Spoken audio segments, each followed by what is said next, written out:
So today we have just harvested grapes from our vineyard.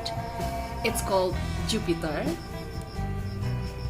When you look at this grape, it looks like general grapes when you can find in any traditional market, but it's different because it has like unique taste and it smells like a little bit bubble gum.